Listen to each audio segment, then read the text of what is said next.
کہانی کے شروع میں ہمیں ایک چاکلیٹ فیکٹری دکھائی جاتی ہے جہاں پر الگ الگ طرح کی چاکلیٹ بنائی جاتی ہیں، اور اس فیکٹری کے آنر کا نام ولی وونگا تھا۔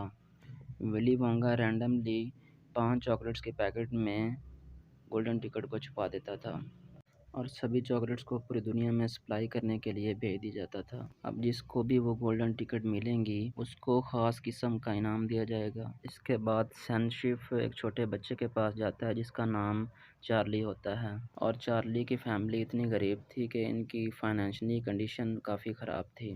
وہ بڑی مشکل سے سروائیو کر رہے تھے اور ان کے گھر کو دیکھ کر ایسا لگتا تھا کہ وہ کبھی بھی گر سکتا ہے۔ کچھ دیر بعد چارلی کے فادر گھر آتے ہیں جو کہ ٹوتھ پیسٹ کمپنی میں کام کرتے ہیں، اور وہ چارلی کے لیے کچھ ٹوتھ پیسٹ کے ڈھکن لے آتے ہیں جس کو دیکھ کر چارلی بہت زیادہ خوش ہوتا ہے کیونکہ چارلی ان ڈھکن کی مدد سے ولی وونگ کی چاکلیٹ فیکٹری کا ماڈل بنا رہا تھا۔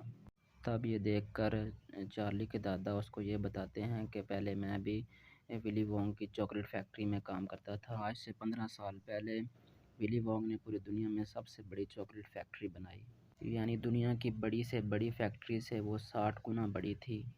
اب اسی چیز سے امپریس ہو کر انڈیا کے ایک پرنس نے ولی وونگ کو چاکلیٹ کا ایک محل بنانے کا آرڈر دیا۔ ولی وونگ نے ایسا ہی چاکلیٹ کا ایک محل بنا دیا جس طرح اس کو انڈیا کے ایک پرنس نے کہا تھا۔ ساتھ ہی ساتھ اس نے پرنس کو یہ بھی بتایا کہ یہ محل زیادہ دن تک نہیں رہے گا کیونکہ گرمی بہت زیادہ ہے جس کی وجہ سے چاکلیٹ کا محل پگھل سکتا ہے، لیکن پرنس نے اس کی باتوں پر زیادہ دھیان نہیں دیا، اور ہم پھر اگلے دن دیکھتے ہیں کہ کافی تیز دھوپ نکل آتی ہے جس کی وجہ سے وہ پورا محل پگھل جاتا ہے۔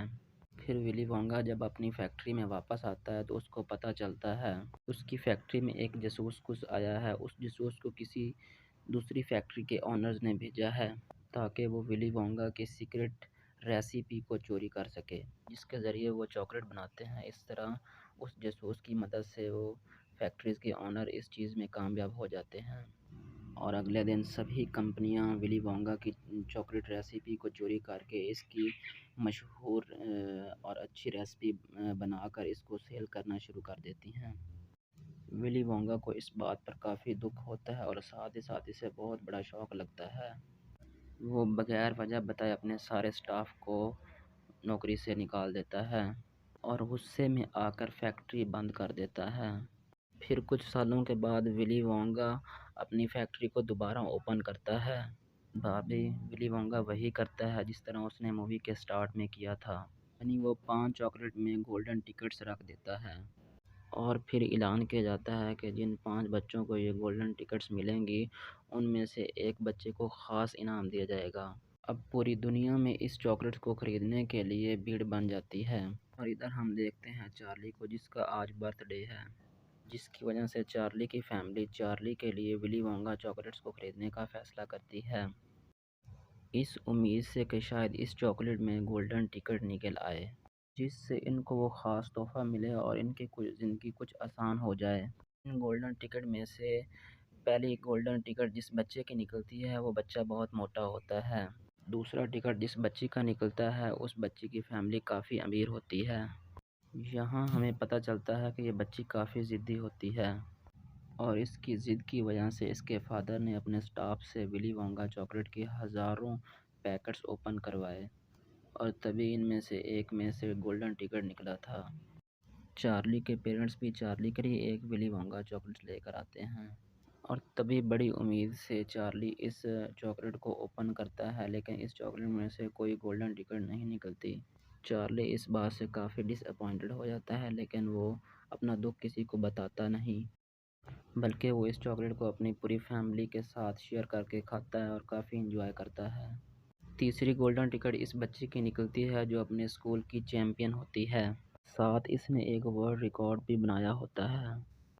چوتھی گولڈن ٹکٹ ایک ایسے بچے کی نکلتی ہے جو کہ کافی بدتمیز ہوتا ہے، اور وہ کافی سمجھدار تھا کیونکہ اس نے اپنی کیلکولیشن سے پتہ لگا لیا تھا کہ گولڈن ٹکٹس کس پیکٹ میں ہے۔ اب یہاں پر اس بچے کو چاکلیٹ ذرا بھی پسند نہیں، اس نے ولی وونگا کی چاکلیٹ کبھی بھی نہیں کھائی تھی۔ ادھر ہم دیکھتے ہیں کہ چاکلیٹ کی سیل انکریز ہونے کی وجہ سے ٹوتھ پیسٹ کی ڈیمانڈ بھی انکریز ہو جاتی ہے۔ اس وجہ سے ٹوتھ پیسٹ میں کام کرنے والے سب امپلائیز کو نکال دیا جاتا ہے تاکہ ان کی جگہ روبوٹس کو لایا جا سکے۔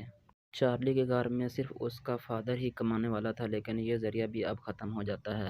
اب ان کا گھر چلانے والا کوئی بھی نہیں تھا، لیکن چارلی کے فادر اس بات کو گھر میں نہیں بتاتے۔ پھر چارلی کے دادا اس کو کچھ پیسے دیتے ہیں جو اس نے اپنے پاس جمع کر کے رکھے تھے، اور پھر وہ چارلی کو ولی وونگا چاکلیٹس لانے کے لیے کہتا ہے، اس امید سے کہ شاید ان کی قسمت اب کھل جائے۔ چارلی پھر چاکلیٹس کو لے آتا ہے اور وہ بڑی امید سے اس چاکلیٹ کو کھولتے ہیں، لیکن اس بار پھر چاکلیٹ میں سے گولڈن ٹکٹ نہیں نکلتی اور چارلی اداس ہو کر گھر سے باہر چلا جاتا ہے۔ اور تب اس کو ایک شاپ کے باہر بڑے پیسے ملتے ہیں اور وہ ان پیسوں سے پھر ایک چاکلیٹ لے آتا ہے۔ جیسے وہ اس پیکٹ کو اوپن کرتا ہے، اس کو اپنی آنکھوں پر یقین نہیں ہوتا۔ اس دفعہ گولڈن ٹکٹ نکل گیا تھا۔ چارلی کے آس پاس کھڑے لوگ اس کو دیکھنے لگتے ہیں اور وہ اس کو خریدنے کے لیے چارلی کو بہت زیادہ پیسوں کی آفر کرتے ہیں، لیکن شاپ کا آنر چارلی کو اپنی شاپ سے جانے کو کہتا ہے تاکہ اس سے کوئی ٹکٹ چھین نہ لے۔ اس طرح چارلی خوشی خوشی اپنے گھر چلا جاتا ہے اور اس ٹکٹ کو اپنے فیملی کو دکھاتا ہے۔ جب چارلی کے دادا اس ٹکٹ کو دیکھتے ہیں تو وہ بہت خوش ہو جاتے ہیں۔ اس کا دادا فوراً اٹھ کر ڈانس کرنے لگتا ہے اور ٹکٹ کو اپنے بیٹے کو دیتا ہے کہ اس میں کیا لکھا ہے، تو اس کا بیٹا پڑھ کر بتاتا ہے کہ اس میں لکھا ہے کہ فیملی کا کوئی ایک بڑا آدمی بچے کے ساتھ آ سکتا ہے۔ جب یہ لوگ انعام لینے کے لیے جائیں گے تو ان کو چاکلیٹ کا بھرا ہوا ایک ٹرک ملے گا۔ سب اپنی فیملی ممبر کے ساتھ چاکلیٹ فیکٹری میں چلے جاتے ہیں۔ باقی سب بچے اپنی بے وقوفیوں کی وجہ سے گھر چلے جاتے ہیں۔ اب چارلی ہی ونر ہوتا ہے اور اس انعام کا حقدار ہوتا ہے۔ یعنی چارلی کی فیملی کے حالات اب کافی بیٹر ہو جاتے ہیں، اور اس کے ساتھ ہی اس مووی کی ہیپی اینڈنگ ہو جاتی ہے۔